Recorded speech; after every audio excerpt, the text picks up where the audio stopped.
Muy buenas tardes, bienvenidos a 8 Magazine Ávila en este martes, último día del mes de mayo. Bueno, tenemos un programa lleno de contenidos que vamos a intentar que a ustedes les interesen. Hasta las 6 de la tarde les vamos a acompañar, lo hemos hecho con mucho cariño. Son ya las 5 menos 20, pero bueno, todavía tenemos un tiempo por delante para hablar de muchas cosas. En primer lugar, de una marcha solidaria que se va a desarrollar este próximo domingo, día 5 de junio. Una marcha que parte de San Juan del Olmo a la Ermita de las Fuentes. Es solidaria porque el fin es recaudar fondos para iluminar esa ermita. Miembros de la hermandad estarán con nosotros para contarnos pormenores de la marcha y también de la ermita y de su hermandad. Pero, como siempre, ya les decimos, hay más asuntos.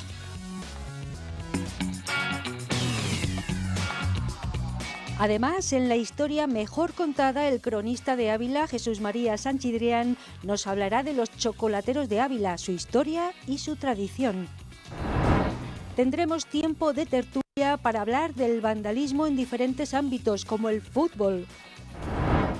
Y terminaremos con música, como siempre, hoy con el proyecto de Víctor González, Minque.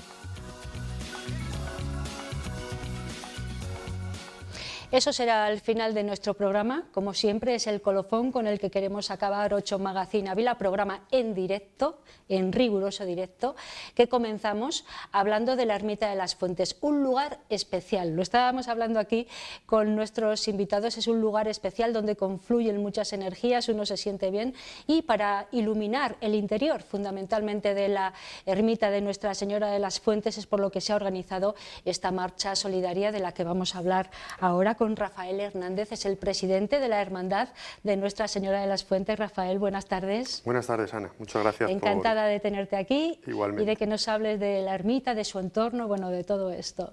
Y le acompaña, como no podía ser de otra forma, Pilar Gallego, que es uno de los miembros, la secretaria, me parece, de la Hermandad de Nuestra Señora de las Fuentes. Pilar, buenas tardes. Buenas tardes. Ella nos contaba cosas muy interesantes. Ahora, mientras estábamos viendo anuncios, nos hablaba un poco de esas, bueno, conjunciones, ¿no?, de energía que hacen que la ermita sea un lugar especial. Gracias por haber venido, gracias por estar aquí en directo a los dos. Si te parece, Rafael, vamos a empezar hablando de la marcha solidaria, que es lo que os trae aquí hoy. Se celebra el próximo domingo y el objetivo en este caso es bien claro, es iluminar adecuadamente la ermita, ¿no? Exacto, ya la hemos iluminado, ha terminado el electricista hace pocos días, ya era con la condición de que tenía que esperar a que le pagáramos cuando consiguiéramos el dinero, sí, y se nos ocurrió hacer esta marcha. Es una marcha atípica porque no es una marcha que salga solo desde San Juan del Olmo hasta la ermita, sino que van a salir desde varios pueblos hacia la ermita. Tenemos gente que va a salir desde La Torre, va a pasar por Muñana, allí en Muñana les daremos un desayuno y se unirán todas las personas que salgan desde Muñana y caminarán hasta la ermita. También van a salir desde Valbarda un grupo, que ese es un poquito ya el recorrido un poquito más largo. Otros saldrán desde San Juan del Olmo y luego la marcha más larga que se va a hacer es desde Cillán, que son unos 19 kilómetros. Desde ahí también va a haber personas que van a salir andando. ¿Cuánta gente más o menos esperáis que participe? Calculamos que habrá unas 200 personas en total. Bueno. Es la primera vez que lo hacemos y tampoco tenemos entonces la referencia de otros años, ¿no? Pero bueno, calculamos que alrededor de 200 personas. Bueno, vamos a poder ver mientras hablamos, si os parece bien, un cartel de la marcha, porque va a ser ilustrativo, nos va a dar referencias, nos va a dar también pues mucha información para aquel que todavía pueda inscribirse, si es que se puede todavía, sí, puede. Sí, sí.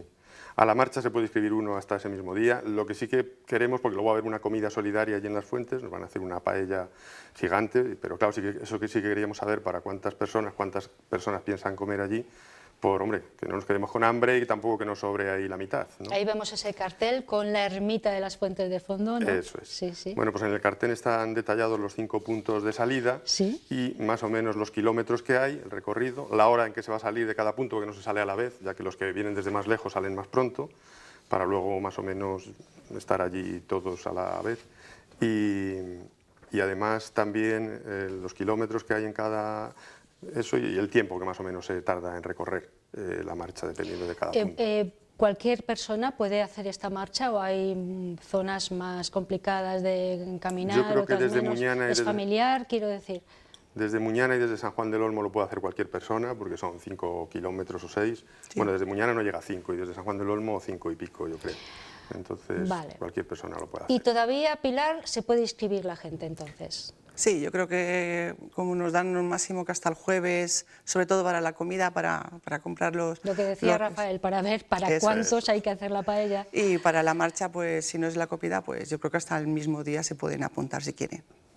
Después de la comida, ¿hay algún tipo de actividad que te Antes y después de la comida tenemos un amigo, un conocido, que tiene juegos tradicionales hechos en madera, gigantes, muy interesantes, y los va a llevar para que la gente pueda estar jugando a 20 juegos diferentes, va a ver, por lo menos. Entonces, a una cosa o a otra, pues pueden jugar un poquito y pasar así mejor el día, ¿no? Aunque allí solo con pasear y con mirar el paisaje ya lo pasas bien, pero bueno, y luego por dentro la ermita también conviene verla un poco con detalle y estaremos allí para también guiar las visitas y dar unas explicaciones de la ermita porque todo el que va se queda encantado, ¿no? Ermita de las Fuentes en San Juan del Olmo es el término municipal al que pertenece este enclave en el que está la ermita, que vamos a poder ver también mientras hablamos, pero a mí sí que me gustaría que ahora habláramos un poquito de la ermita de Nuestra Señora de las Fuentes que pretendéis iluminar, sobre todo en su interior, bueno, que ya habéis iluminado por lo que decías, Rafa, pero ahora hay que pagar al electricista, ¿no? Como debe ser. Como debe ser. Cuéntame. Bueno, pues hemos hecho un proyecto de iluminación por una empresa bastante importante que ha tenido que ser autorizado por la Junta de Castilla y León, porque la ermita es bien de interés cultural, lo nombró la Junta o el Gobierno Central, no sé si quién fue, en 1983. Entonces es BIC y cualquier intervención que queremos hacer, por mínima que sea, tiene que ser con el consentimiento de la Junta de Castilla y León. Y ya nos autorizó a cambiar la iluminación, hemos puesto las nuevas luminarias, ha quedado precioso, se ve ahora las bóvedas y todo mucho mejor que se veían antes, y los retablos, y bueno, pues ahora tenemos que pagar al electricista, que con mucho gusto nos lo ha hecho, y muy bien, y sin prisa, metiendo prisa por pagar ni nada, le ha dicho cuando podáis. Yo ahora no necesito el dinero, así que cuando podáis me lo pagáis. Bueno, ¿es una cuestión de la hermandad entonces, Pilar, o hay alguna otra colaboración del pueblo? En fin, no sé. Cuéntame, ¿esto ha partido de la hermandad? Sí, bueno, digamos que va a partir de la hermandad, por llevarlo todos ahí a una, pero el pueblo también está implicado e incluso la gente de alrededor también está implicado a la hora de ayudar a la ermita, porque claro, ella por sí sola no, aunque gracias también a la Junta, a la Diputación, al Ayuntamiento que nos ayudan, pues la verdad que muchas veces es un poquito pobre el que tengamos que hacer mucho más, empujar más la gente también un poquito. Estamos viendo un poco el paraje sí, en el que se sitúa esta ermita, que ahora vamos a poder ver por fuera y por dentro también.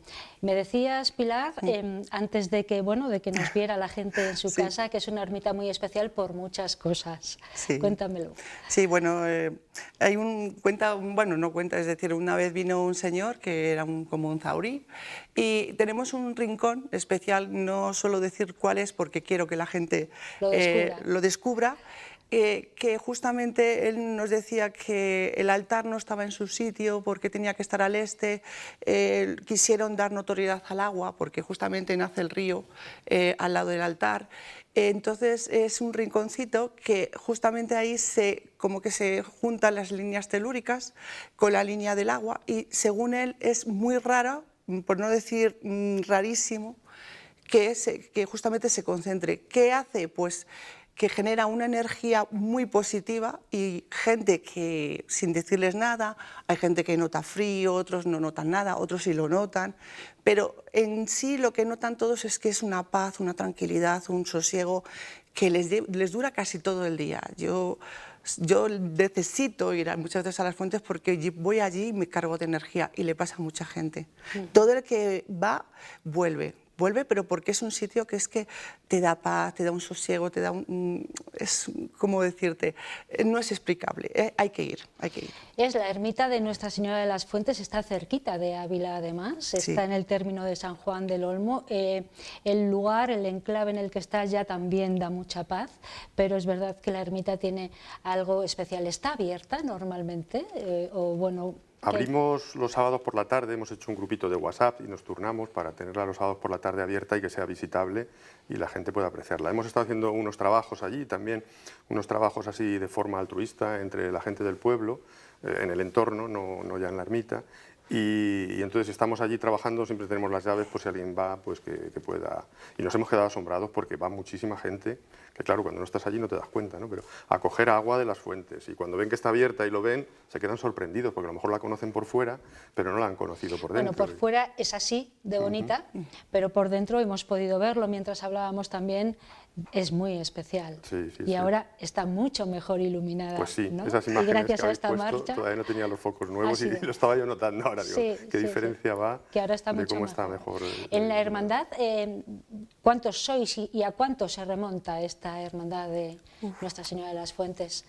Pues debe de remontarse a muchísimos años. No hace mucho tiempo he tenido un artículo del Diario de Ávila en mis manos, pero que tenía que ser de hace unos 40 años, por los cálculos del alcalde que estaba y que le entrevistaban y tal, de 40 años o más.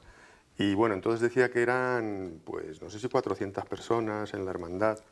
No llevamos un registro así de hermano por hermano, sino que todo el que nace en San Juan del Olmo, por el hecho de ser de San Juan del Olmo, pertenece a la hermandad.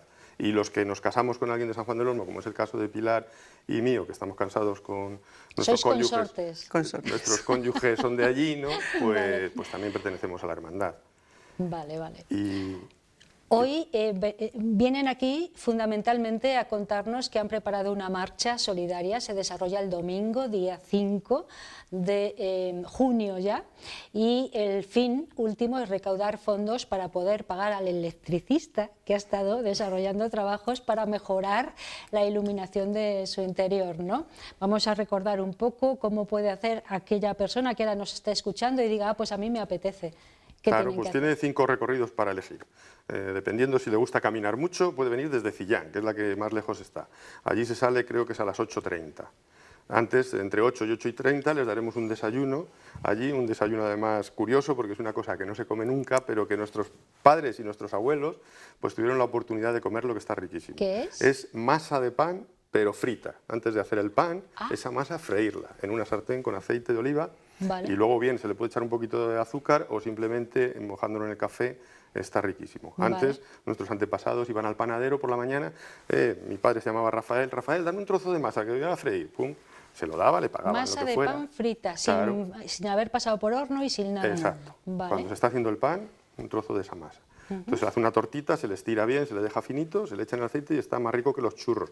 Además con la ventaja de que no absorbe nada de la grasa, porque de hecho cuando nosotros hemos frito para mucha gente, que lo solemos hacer cuando hacemos alguna fiesta o algo, pues a lo mejor si utilizas 5 litros de aceite en una sartén grande que utilizas, cuando al final recoges el aceite, dices, pero si es que no se ha gastado nada y hemos estado friendo entonces aquí. No es muy graso, es saludable y además para coger fuerzas Exacto. para el camino, ¿no? Eso, si madrugas mucho, desde Cillán. Desde Cillán. Vale. Si madrugas un poquito menos, desde La Torre. La Torre también, no recuerdo ahora si es esa misma hora, pero en el cartel está puesto todo el horario de cuando se sale. En La Torre van a salir sin desayunar porque desayunan luego en Muñana. Tienen que llegar a Muñana y entonces se unen al grupo que salga desde Muñana, que estarán allí desayunando en la Hermandad, que lo llaman allí en Muñana, el antiguo bar, que tienen allí una zona, y allí estarán dando también el desayuno a las personas que quieran participar desde allí. Cillán 8:30, La Torre creo que también 8:30, 9:30 desde Valbarda. Desde Valbarda. Muñana 10 de la mañana. A las 10 de la mañana. Y San Juan del Olmo a las también 10 a de la las 10. mañana. Porque Esas desde son las Muñana y salidas. desde San Juan del Olmo en una hora o algo menos están en la ermita ya. Vale. Y cuando lleguen a la ermita se encontrarán unos juegos tradicionales hechos en madera, que un amigo nuestro pues tiene y que nos va a llevar allí 20 juegos diferentes para que la gente, o más, para que la gente pueda jugar unas cosas o otras con cosas de madera. Va a estar súper entretenido y eso va a estar todo el día. Todo el día allí para que la gente cuando quiera echar una partida o haga lo que quiera. Y una paellita, Pilar, para la comida, ¿no? Una paellita con su tarta. ¿Quién va a hacer la muy rica. paella? Iván Hernández, Creo que sí. Vale. Sí, el chef sí. Iván Hernández, Sí. amigo mío, y que se ofreció enseguida, dice yo os hago una paella o lo que necesitéis y estamos encantados. Y una persona tan importante pues nos haga además la comida. Bueno, pues todo esto nos lo han estado contando Rafael Hernández, es el presidente de la Hermandad de Nuestra Señora de las Fuentes, y Pilar Gallego es la secretaria de esta hermandad, una hermandad que se remonta a muchos años atrás. Cualquier nacido o hijo de San Juan del Olmo es miembro de esta hermandad y trabajan mucho para que la ermita de las Fuentes y su entorno esté saludable, esté como merece, ¿no? Muy bien. Allí estáis ahora y estáis haciendo cositas en el exterior. Sí, hemos restaurado la casa de los Santeros, que se estaba hundiendo completamente, y bueno, nos han hecho el tejado unos albañiles, pero luego por dentro lo estamos haciendo entre la gente del pueblo los sábados. Hacemos lo que podemos y ya tenemos unos baños que se pueden utilizar. Este es el número de teléfono para inscripción, me parece, ¿no? Para quien quiera inscribirse a la Marcha Solidaria. Bueno, lo estamos viendo en pantalla. Si quieren ustedes tomar nota porque les apetezca el plan que les proponemos para el domingo que viene, pues háganlo. Muchísimas gracias, Rafael, Pilar, por haber estado aquí y hablarnos de esta iniciativa y también de la ermita, de lo que, bueno, simboliza y de lo que aporta a todo aquel que vaya allí. Gracias y enhorabuena por el trabajo que hacéis. Muchas gracias. Gracias. Muchas gracias. Vamos a hacer una pequeña pausa para la publicidad y volvemos enseguida para hablar de historia con nuestro, bueno, querido Jesús María Sanchidrián, cronista oficial de Ávila, que hoy nos va a hablar de los chocolateros de Ávila.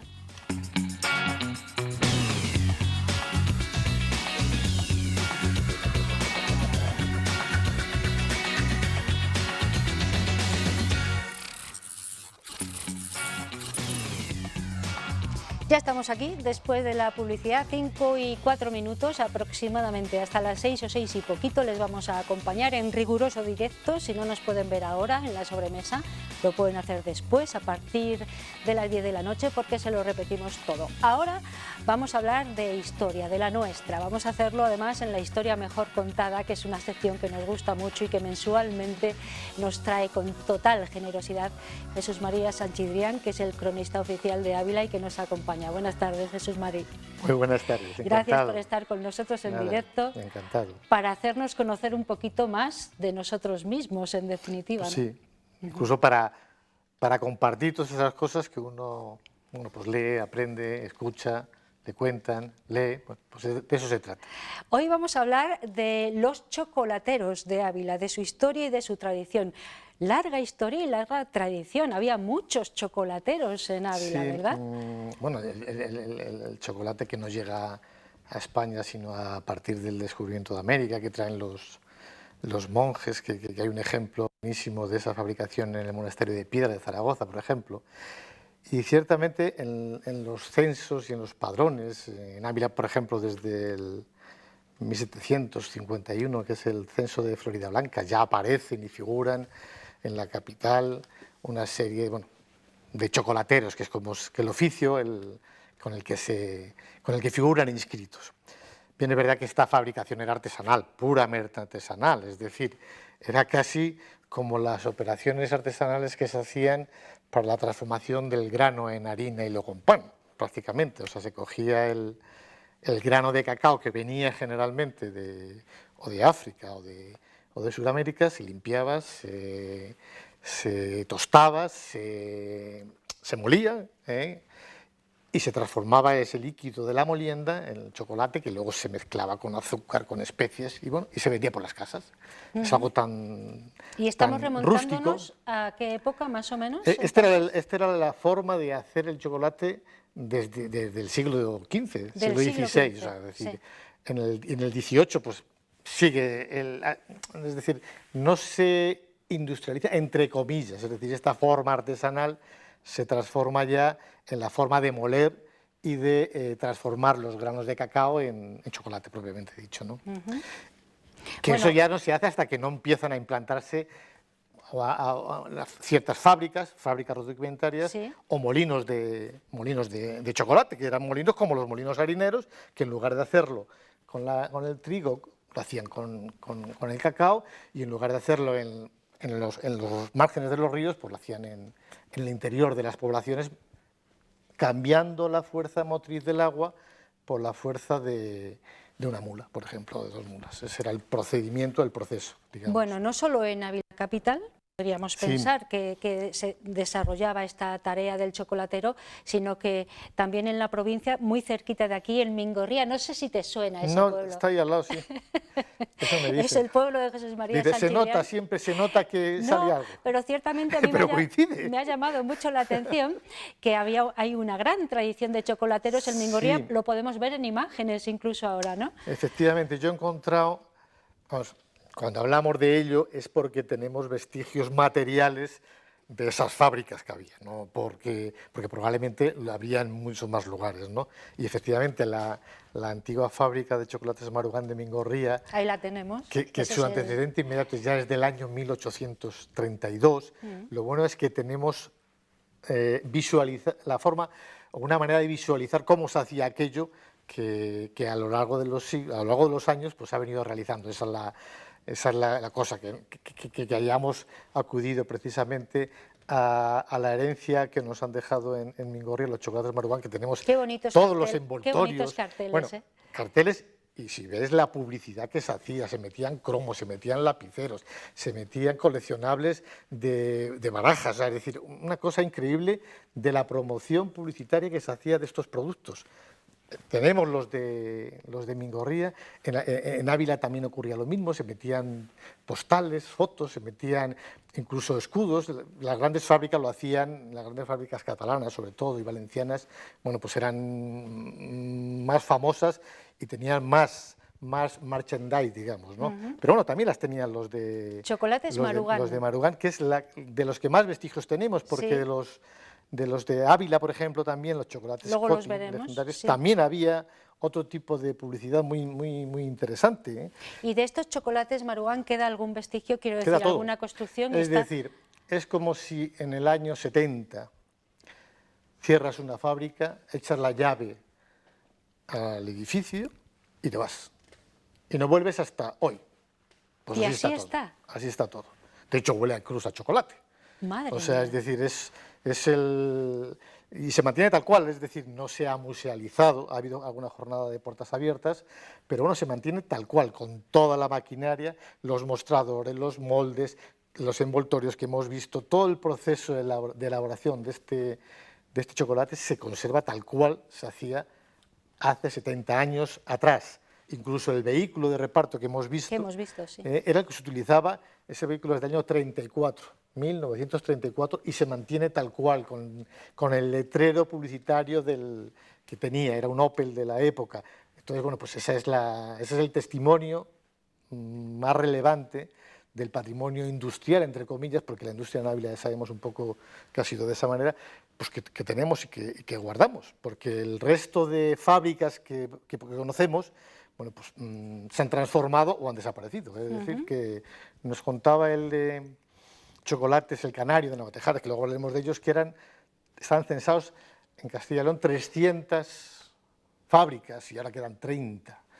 No sé si Castilla y León o incluso en España, es decir, que ya es otra época la que ha venido después. Desde luego, para eso y para muchas cosas más. Hablamos de chocolateros abulenses, hemos empezado en Mingorría, donde había una gran tradición, una gran historia, se conserva todo tal cual, es alucinante, todavía huele a chocolate, dice Jesús Mari.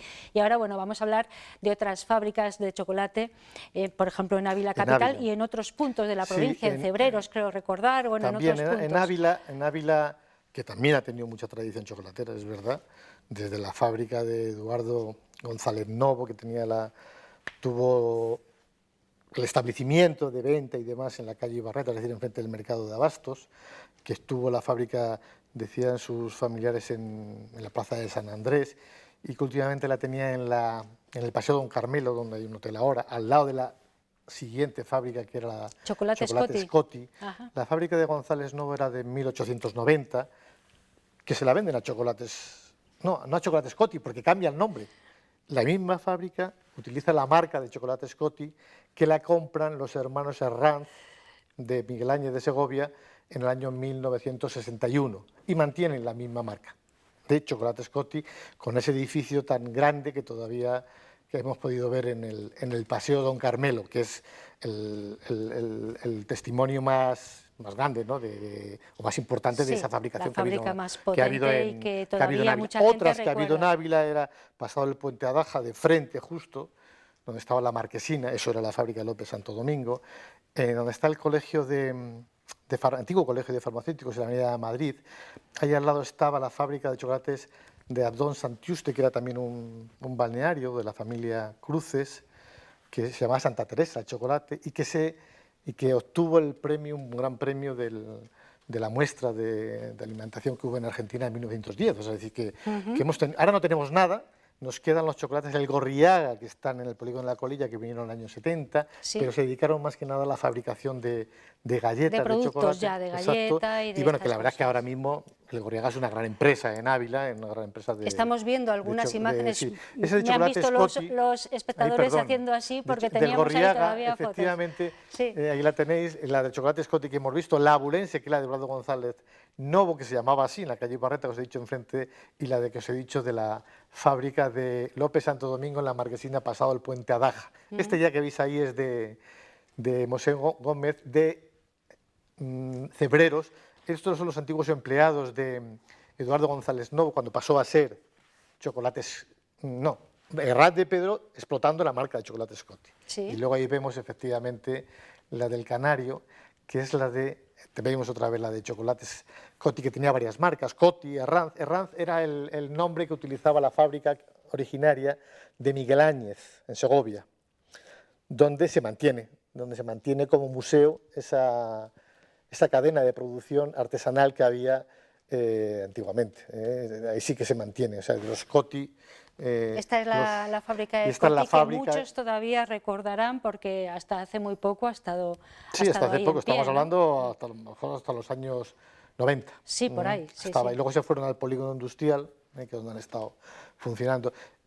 ¿Veis alguna imagen que todos los escolares pues, se les llevaba de visita precisamente a verla? Evidentemente a los niños les encanta el chocolate y qué mejor oportunidad que verlo cómo se fabrica, incluso degustarlo, lo que hacían en casi todos los sitios, lo hacían en la fábrica de Scotti aquí en Ávila y lo hacían también en la fábrica de Mingorría, donde los niños y las niñas de las Nieves pues iban de excursión. Igual que ahora vamos de excursión o se van los chavales de excursión, pues al diario de Ávila a verlo, a ver la tele, pues iban a ver las fábricas.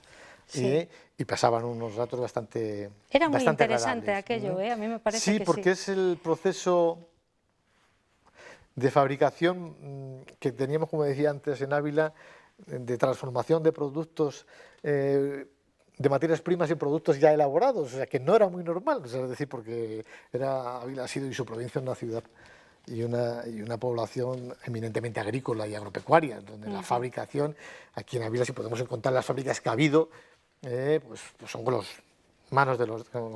dedos de las manos, es decir, que efectivamente. Pues hoy hemos estado hablando de los chocolateros, de la tradición chocolatera en Ávila, no solamente en la capital, también en la provincia, con algunos ejemplos, y lo hemos hecho con el cronista oficial de Ávila, Jesús María Sánchez Drián, que además nos trae documentación gráfica muy interesante. Sí, con a mí el me fin de gusta ilustrar mucho que la visualización es fundamental. Bueno, muchísimas gracias, Jesús Mari, por estar con nosotros y bueno, que pases un buen mes. Nos vemos antes de que cojamos vacaciones de verano, si te parece. Muy bien, vale, de acuerdo. Venga, hasta entonces, cuídate. Adiós. Vamos a hacer una pausa, otra más, porque tenemos que recomponer este plató, que hoy tenemos tertulia.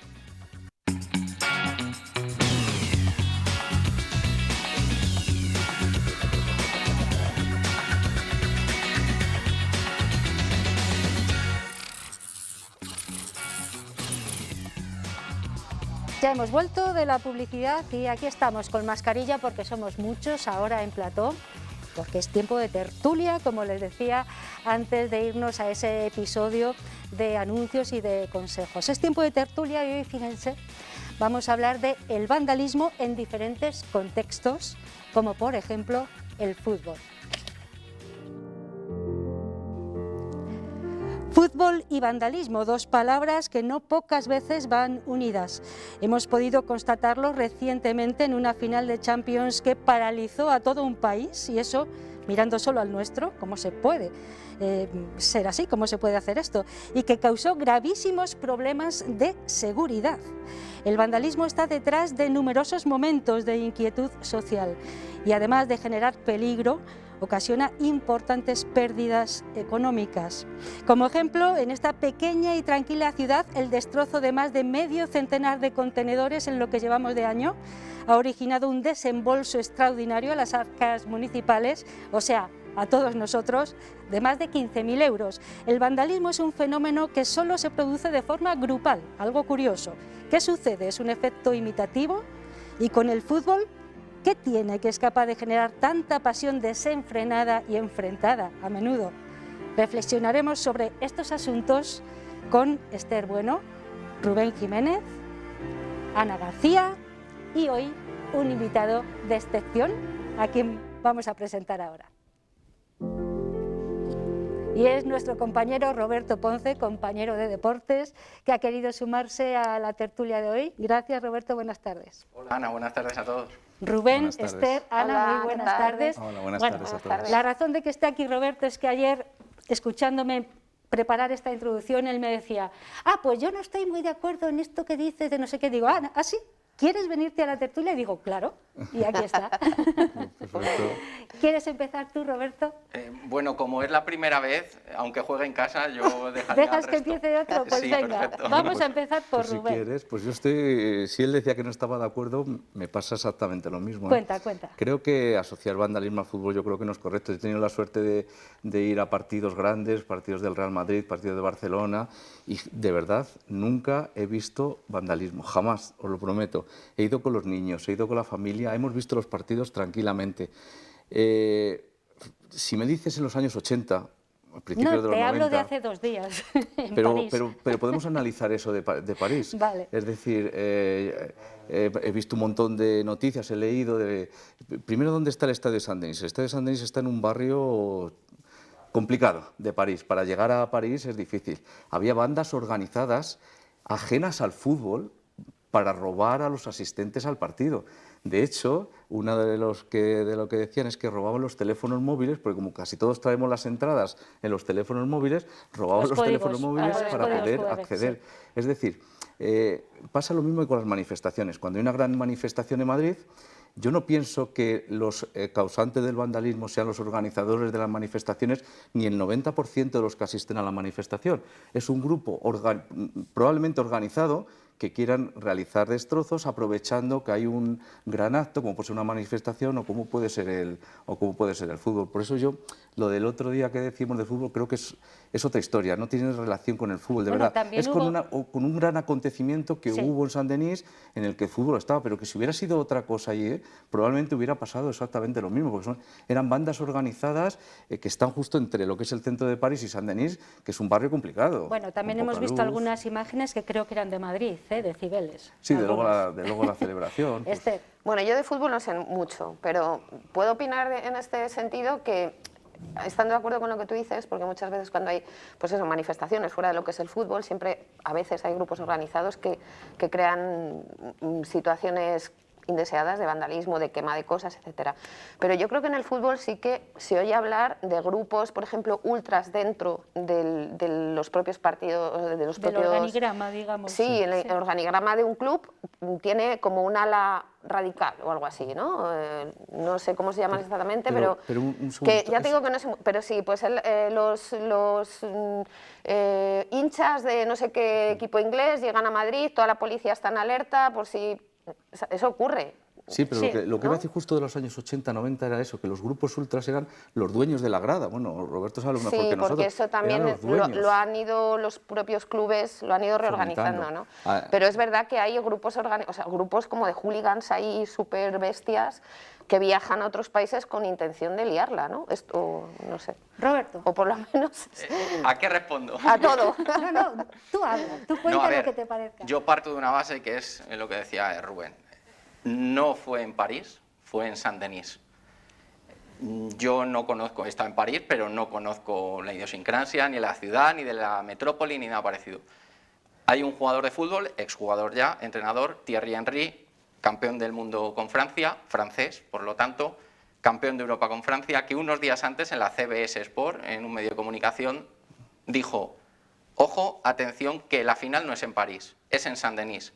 No es lo mismo, yo no iría a Saint-Denis. Él algo tiene que saber de eso. Buscando datos, después de lo que ha ocurrido, evidentemente, decíais, ha sucedido en un gran evento con mucha gente, es el Stade de France. Ahí se juegan partidos de rugby habitualmente, ahí juega la selección habitualmente. Y no pasan estas cosas. No suceden esas cosas. ¿Por qué sucede esto? Bajo mi punto de vista, porque van dos aficiones, española e inglesa en este caso.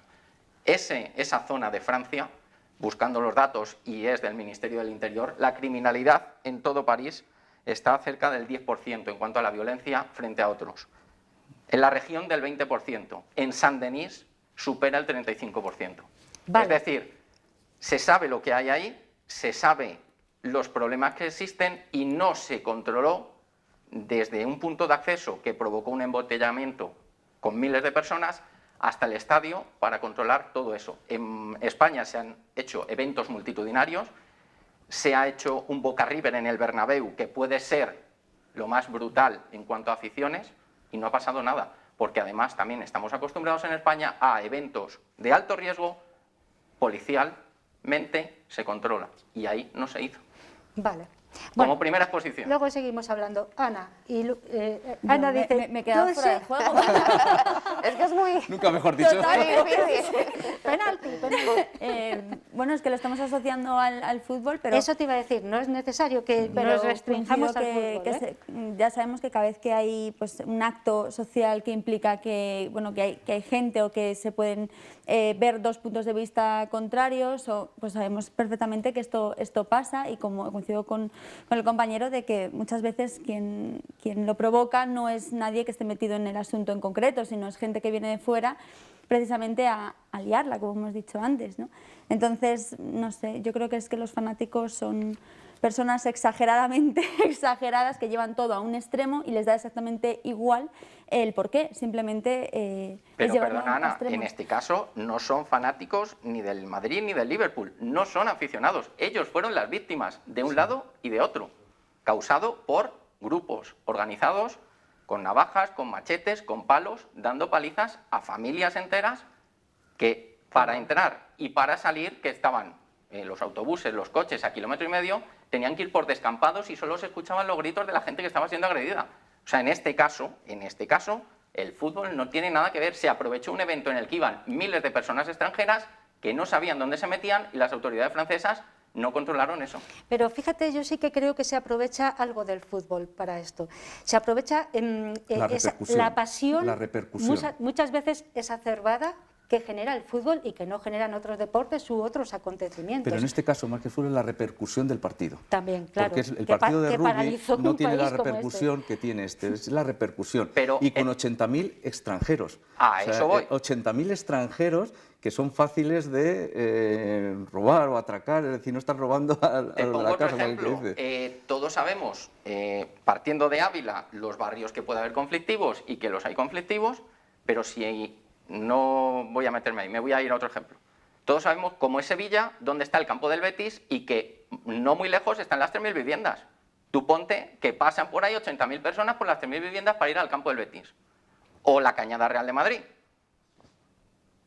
Vale, de acuerdo. Pero mira, yo si quieres cambiamos de tema. No, porque a mí no, otro vamos vandalismo que es el tema está bien. El tema es vandalismo asociado algunas veces al fútbol porque lo tenemos muy reciente, pero no tenemos por qué circunscribirnos Pues el vandalismo al fútbol. que no está organizado, es decir, dos tipos de vandalismo. Este que estamos hablando es organizado, eran bandas, atracadores, pero ahora vamos al del día a día, al de casa, que no son bandas organizadas, es producto de la noche, producto del alcohol, quizá producto de la droga, producto del envalentonamiento en el grupo, pero lo que decías en la introducción, que producen destrozos a mobiliario público, pero a mobiliario privado. ¿Cuántos coches? Queman coches o motos. Retrovisores, contenedores, etcétera. ¿Y esto por qué? Porque además es un fenómeno que se produce en grupo, siempre. El vandalismo no es un individuo solo que dice yo soy muy chulo y tal. No, es cuando, no sé, es Hombre, como un efecto simpático de varias. Está bajo el efecto de sustancias estupefacientes. ¿Tú crees? Porque si fuera una persona que está en plena capacidad de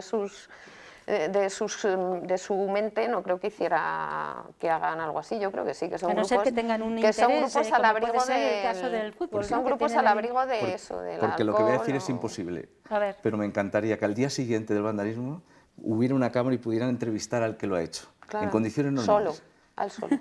Sí, ¿Me sí, explico? Diría que ¿Me él no ha explico? sido. La mayoría de estos actos vandálicos que se producen pues, por efectos de drogas, alcohol y todas estas cuestiones son de adolescentes que están demostrando al Sí. resto del grupo quién es el machito. Es algo como iniciático. Claro, ¿no? Algo eso así. es. Entonces, por eso se realiza en grupo, porque quieren saber quién es la persona, el líder de ese grupo. Entonces, si no lo hacen en conjunto no tiene sentido, porque ¿qué sentido tiene que yo llegue al día siguiente y te diga, he roto 4 retrovisores? Pero sin embargo, si lo hago en conjunto, si lo hago con el resto, ellos ven que yo soy capaz de hacer eso y todo lo que me Bueno, propongo. Ana, hasta eso ha cambiado ahora, ¿eh? Que lo hacen 1 o 2, pero ¿qué hay de novedad? Que lo suben graban, a Instagram. Que lo graban y lo suben a Instagram y Claro. no lo están viendo en vivo y en directo su grupo de amigos, Pero lo pero ven lo desde está casa. viendo su red social después y mira fulanito lo que ha hecho porque lo graban. Hasta eso ha cambiado Claro, pero con las redes el sociales. fin es el último, ¿no? Yo me acuerdo Sí, con sí. los vecinos de Vallespín, macetas, retrovisores, de todo. Cuando era una zona de bares Claro, de copas, y de era jóvenes. imposible, pero el fin era ese precisamente, ¿no? De yo estoy aquí, yo soy el líder y me da igual que salga un vecino y me diga que eso está mal. Y que en general se produce entre grupos de jóvenes, Sí. ¿no? En este Bueno, y a veces no tan adolescentes. jóvenes, ¿eh? Sí, pero yo creo que eso ya raya el delito más, ¿sabes? Más yo creo que los organizado. jóvenes sí, creo que lo hacen pues en ese plan, ¿no? De Como por ejemplo demostrar a la esos, manada que pueden que hacer estaban algo. fuera de la afición de la Champions el otro día, pero que, bueno, tan jóvenes no eran, ¿no? Bueno, hay de todo. Se ha podido ver también por redes sociales porque mucha gente lo grabó y se ha visto en las imágenes y nosotros lo hemos visto en la presentación, pero lo que yo quiero diferenciar también, y más en este caso, con los aficionados del Liverpool, que era lo que se decía, que es que se temía la afición del Liverpool y demás, precisamente la afición del Liverpool ha pasado menos de lo que podía haber pasado, escuchando los testimonios en cuanto al embotellamiento, las avalanchas, el salto de vallas. A mí me recuerda a algunos otros momentos A de eso la voy. historia, ¿eh? La afición del Liverpool Que allí hubo muertos. ha tenido, es a lo que te voy, ha tenido muchos muertos en los últimos años. Y me voy también a lo que enlazaba Rubén al inicio, con los años 80 y 90, cuando el auge del hooliganismo. En Heysel, Sí, Heysel, sí. en Bruselas y en Hillsborough, 96 muertos y 39 muertos Sí. por la afición, en involucrar a la afición de Liverpool en avalanchas. Es decir, en este caso, además, la afición de Liverpool fue brutalmente castigada por todo lo que se generó. No ha tenido nada que ver y los aficionados del Madrid tampoco. Son víctimas y todo es por una falta de control policial. También se sumaba que había huelga de metro y las autoridades no hicieron nada. Por lo tanto, iban vendidos allí, a su suerte, a lo que pasara. Y muchos fueron robados los teléfonos por las entradas, pero también fueron relojes, fueron los coches, fueron de todo. Y en el estadio entraron, no te sé cifrar, pero se ven por los teléfonos móviles también, que se jactan de la gente ha pagado 6.000 euros por una entrada, yo soy de aquí, de Saint-Denis, me he colado y aquí estoy. De todas formas, yo sigo pensando que, bueno, muchas situaciones generan estos enfrentamientos o estas posiciones extremas o este vandalismo, pero el fútbol especialmente va ligado siempre. Porque Pero Ana, piensa que cada fin de semana hay más de 500 partidos desde fútbol base hasta primera división y los lunes no se oye nada de esto. Ya. Este partido Son concreto grandes por una eventos. repercusión muy concreta. Si estoy seguro que la Super Bowl en Estados Unidos también genera este tipo de cosas, pasa que aquí no llegan esas imágenes, pero pensad que cada día, cada fin de semana hay más de 500 partidos en España, desde el fútbol base hasta Pero primera que división y interesen no se oye tanto, nada. que tengan tanta repercusión. Otra cosa es que podamos hablar de lo que pasa en las gradas, de cómo se van a desahogar, de los padres de Claro, los pero fútbol eso base. ¿por qué ocurre? Pero Es eso decir, distinto. porque tienes que ir, porque Eso es también te distinto. estás arropando lo que decíamos antes en el grupo, ¿no? Te arropas, por ejemplo, para insultar personas que en su vida cotidiana nunca dirían a lo mejor una palabrota o nunca insultarían a otro Se y desahogan se van allí. allí y se ponen como energúmenos. Entonces, es como una especie de protección, yo creo que es algo atávico, ancestral, algo que tenemos en nuestra memoria anterior, ¿no? Sí, pero ahí ya no es ahí ya no es la masa, protegerte Esther, ¿eh? en la masa, sí, Ahí sí. ya no es la Tú en masa. una Sí, grada sí, ahí, ves de todo. ahí es uno en la grada él solo que, No, que pero grita. si no y estás se- solo en la grada, no pero haces no estás eso. solo, ¿Sabes? estás rodeado de gente con el calor humano y está ahí a lo bruto, ¿no? ¿O no? Pero bueno, ese es otro tema, no Bueno, es ya no es vandalismo. es que yo, quiero decir yo que- es una cosa que veo de verdad desde fuera, pero esas pasiones tan intensas por una cosa que a mí me parece pues un juego, ¿no? Un deporte me muy sorprende interesante. muchísimo. Yo he de O sea, me decir que- sorprende que alguien se ponga tan pasional por eso.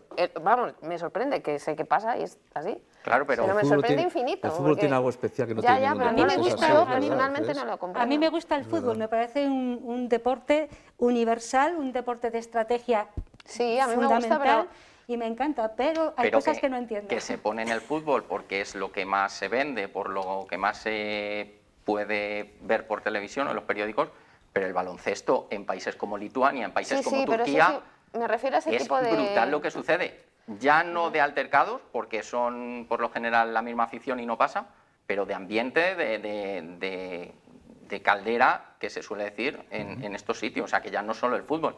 Y en contraposición a todo eso, no solo es el deporte, se suele poner el fútbol y el baloncesto como ejemplo. Sí, me está diciendo Óscar que en Grecia el baloncesto tela. Por eso te digo a todo, pero es que por eso mucha gente rechaza el fútbol y el baloncesto.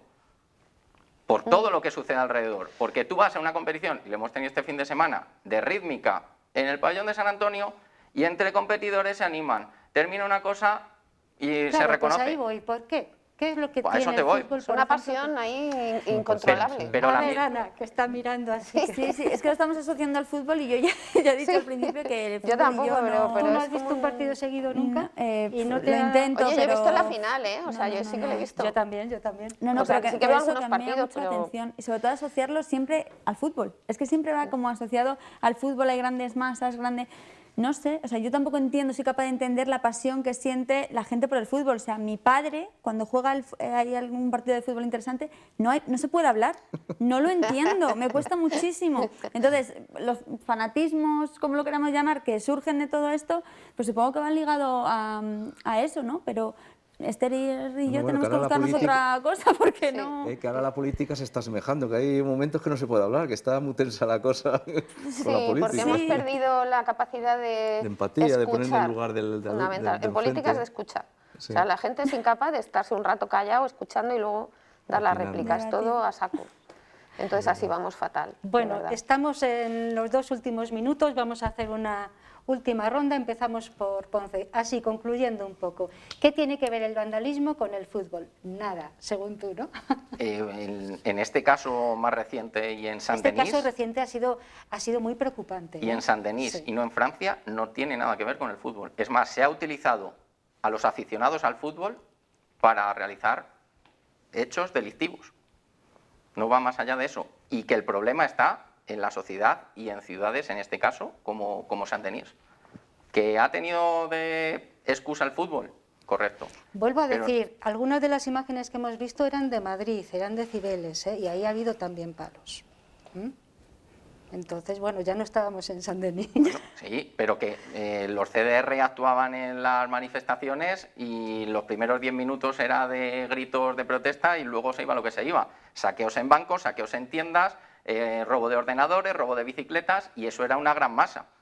Entonces, sucede en cualquier sitio, y en cualquier lado, en el ámbito deportivo o no, pero en este caso lo más llamativo es que es el fútbol. Sí, bueno, el fútbol, o es verdad, algunas situaciones políticas, por ejemplo, como sucedió también en Cataluña, o tal, bueno, Ana. Yo creo que pues lo que hablábamos antes va asociado al fútbol porque realmente el fútbol es algo que tiene una repercusión social increíble, entonces lo asociamos así, pero es verdad que no podemos asociar todo este tipo de prácticas a ningún deporte ni a ningún partido político porque, como decíamos al principio, no va directamente relacionado con ello, simplemente es gente que bajo mi punto de vista tiene mucho tiempo libre y muy poca educación. Nos falta Julio hoy aquí para hablar sobre la educación y la importancia de la educación en todo esto. ¿Y el castigo a los delitos? Sí, también. A ver. Claro, pero es muy difícil porque son delitos que se producen en masa, es muy complicado. Pero en masa, pero es que lo tienes en el Metro de Madrid todos los días, carteristas que roban 80 carteras al día y al día siguiente están en la misma línea. Sí. Ya no es el fútbol, ya no es el deporte, es criminalidad y el castigo a los delincuentes. Sí. Que aprovechan cualquier oportunidad además, para... tiene que ser, porque si no, claro, efectivamente, sí. Bueno, de acuerdo. Apuntamos. ¿Vale, Yo creo que Rubén? en general, los eventos multitudinarios y cuanto más repercusión tengan los eventos son aprovechados por grupúsculos, por bandas, para cometer sus fechorías, como hemos visto en las manifestaciones, en Cataluña, en Madrid, como podemos hablar del fútbol.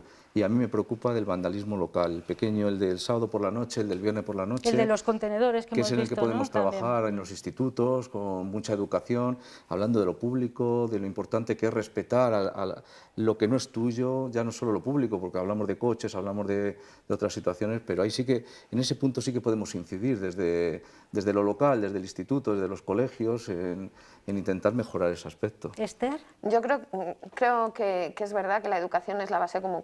Además, aquí en esta tertulia muchas veces surge este tema, ¿no? La educación como base. Y bueno, fundamentalmente, a mí me da un poco de pena que tanta gente que es apasionada del fútbol para bien, tantísimo, los jugadores, que es su trabajo, tal, todo se vea empañado por un grupo de personas que son capaces, pues eso, de que la televisión esté copada por esas imágenes, ¿no? Me parece penoso, la verdad. Bueno, pues aquí lo dejamos. ¿Algo más que añadir? Bueno, al invitado de excepción, venga, una frase final. No, nada más que decíais antes de Vallespín, por tirarlo al local, ahora son muchas las zonas, por ejemplo, se ha vuelto al Pradillo. El otro día la policía local salió con porras a disuadir a la gente del Pradillo. El Jardín de la Viña se deja encendido por las noches para que haya menos disturbios o para que haya menos vandalismo. Menos, no para que deje de haberlo, sino para que haya menos y por lo menos cuando se vean las farolas digan que me puede ver alguien. Los cristales de los retrovisores, ya no de los coches, sino de los cruces, todos los fines de semana están rotos y podéis verlo en los barrios vuestros donde identifiquéis. O sea, que no es algo que tengamos ni tan lejos ni que esté relacionado con una cosa en concreto, un ámbito deportivo. De alguno se puede seguir su camino. Sí. ¿Por dónde ha ido? Sí, ha ido causando el destrozo y puedes ir se siguiendo. puede seguir su ruta Efectivamente, yo perfectamente. quería precisamente hablar de eso, de ese vandalismo al que se refiere ahora Ponce, bueno, que nos hemos referido todos, que es mucho más global, pero que no sabemos muy bien por qué, y yo por eso también lo preguntaba, está muy asociado a veces a grandes competiciones futbolísticas, sobre todo, aquí, al menos en España. Bueno, muchísimas gracias, Esther. Sabemos que tienes una tarde difícil, gracias por haber venido aquí, pero luego en el CITES... Nos vemos con la recitando poesía. Con la poesía, ¿ves? La Fíjate, poesía contra la violencia. El yin y el yang, ¿no? Muchísimas El que vale gracias. pasar de juego vale para ir a misa, ¿no? Eso Decía. Bueno, que te vaya muy bien a la tarde, Mucha Esther, suerte. y salga bonito. Gracias, Rubén Jiménez, De nada. gracias, Ana García, por estar con nosotros, gracias, Roberto Ponce, por haber subido a tu plató en un martes. Y a vosotros. Muy bien, Gracias. gracias. A ustedes les decimos que por favor no se vayan porque enfilamos la recta final. Ya saben que después de la publicidad tendremos música en directo, muy bonito, muy interesante, no se vayan.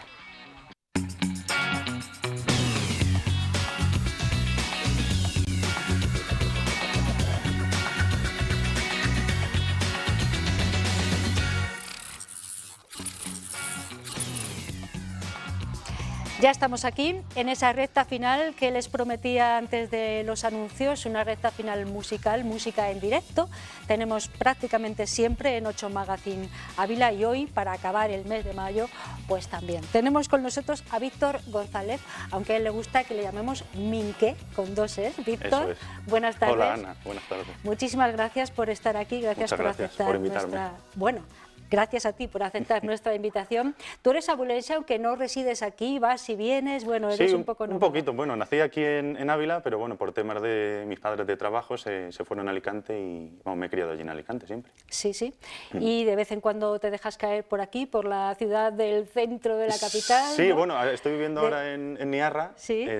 Bueno, toda la familia es de aquí, entonces pues suelo estar bastante por aquí. Vale, vale, vale. O sea que tus raíces están en Niarra. Sí, sí, por supuesto. Y la música siempre me parece que ha ido contigo, ¿no? La música siempre de pequeño, bueno, empecé a tocar en la caja de galletas, esa que no hay galletas, que hay cosas de costura de mi madre, Sí. empecé de pequeño a tocar, y nada, luego mis padres me apuntaron a música, yo no quería, bueno, los primeros años es un poco pesado la carrera de música, y luego al final con el tiempo pues he hecho los 14 años del conservatorio.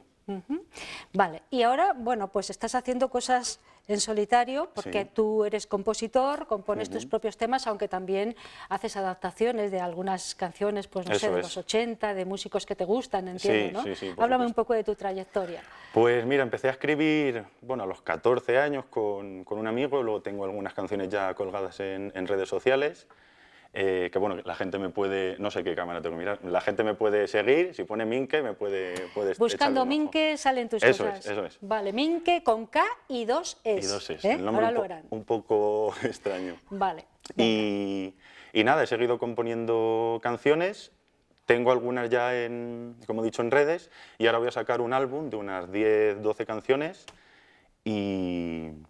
y nada, que a ver si tiene buena acogida, pues luego para grabarlo en algún estudio, porque lo estoy Claro. haciendo yo todo desde casa, así que... ¿Y veremos por a ver. qué la guitarra? ¿Es el instrumento con el que más cómodo estás o la caja de galletas de tu madre? Pues mira, yo he hecho, Ana, percusión, a los 14 años de percusión, luego también piano, bueno, bastantes años sigo tocando, y guitarra fue el último instrumento que cogí, pero es con el que más cómodo estoy a la hora de cantar. O sea, piano también, bueno, percusión, pues tampoco vas a tocar la batería solo, y Claro, ya a la hora de ir a un sitio o estar solo tocando, pues yo creo que la guitarra es Sí, lo más cómodo. Sí. Es más cómodo y te permite mucho más, bueno, pues tener ahí claro. el contacto con la voz. Decíamos que tú eres compositor, que este disco que estás ahora produciendo tú, básicamente saldrá pronto. Ya... Sí, yo creo que en 2 semanitas o así. Sí, pero también haces versiones, ¿no?, de algunos músicos. Ah, sí, bueno, ahora me estoy moviendo aquí por la zona de Ávila y Madrid para tocar, vamos, en restaurantes, en bares, en donde se tercie.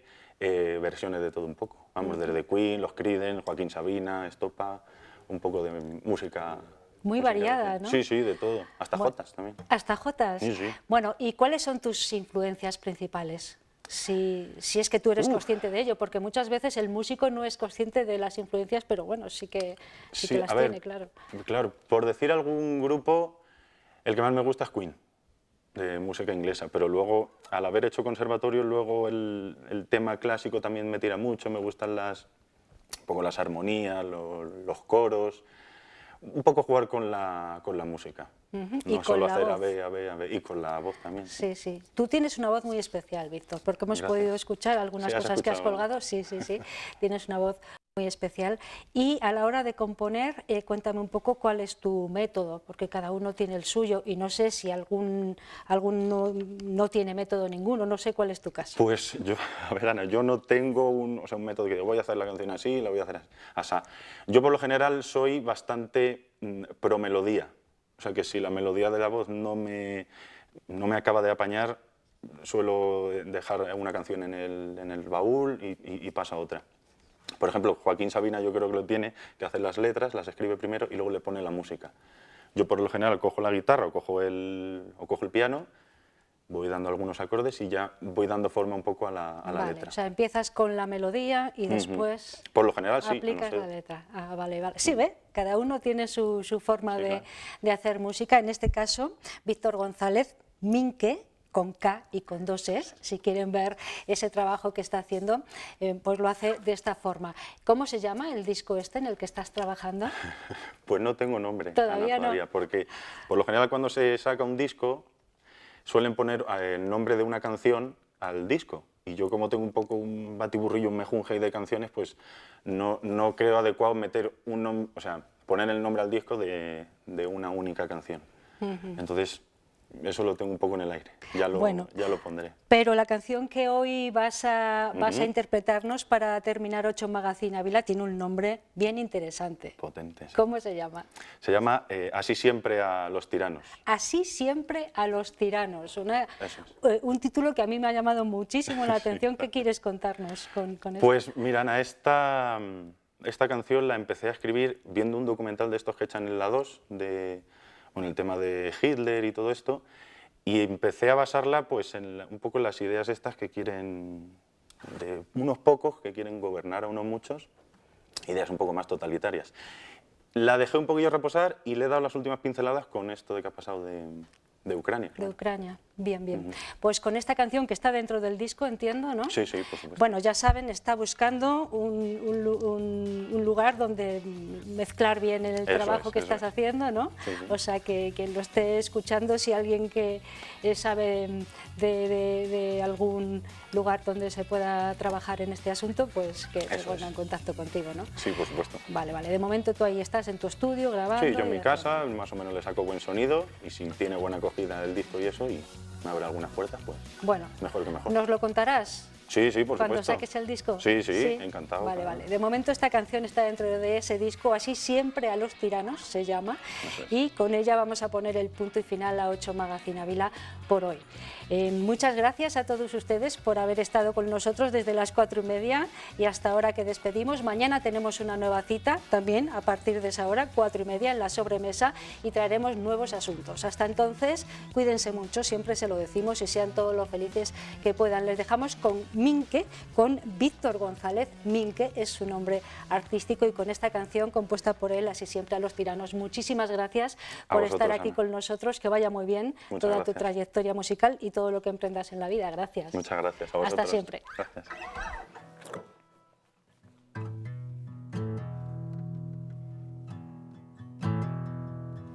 Cañones que se oyen dando caza a los desertores, puñales en el pecho, sangrando sin derecho, libertades arrebatadas en el nombre de las batallas.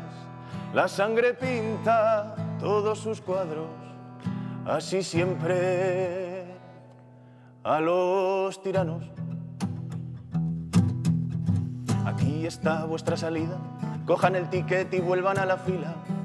Carguen, apunten, disparen y levanten los estandartes y marchen las tropas hacia el este para la gloria y derrocar la peste. Paso ligero, soldados, a prisa, o no veréis vuestras divisas.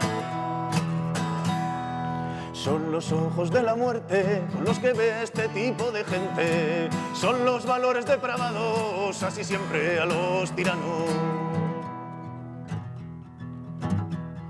¿Y cómo quedó el pueblo? Con hambre, frío y muertos, muchas casas derruidas, la gente por las esquinas, madres con lágrimas frías por sus hijos todos los días, uno tras otro, todos callados, así siempre a los tiranos. Somos un grupo reducido de voces con algo de sentido, preparaos para la guerra, que la paz es un veneno, muchos más que menos. Y a la par que sube el pan, pan, pan, tú comes trigo y tu hijo heno, y el pan para los cerdos.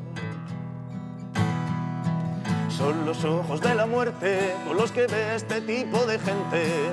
Son los susurros de la vida que se marchan en estampida por la gracia de mi amo. Así siempre a los tiranos, así siempre a mis tiranos.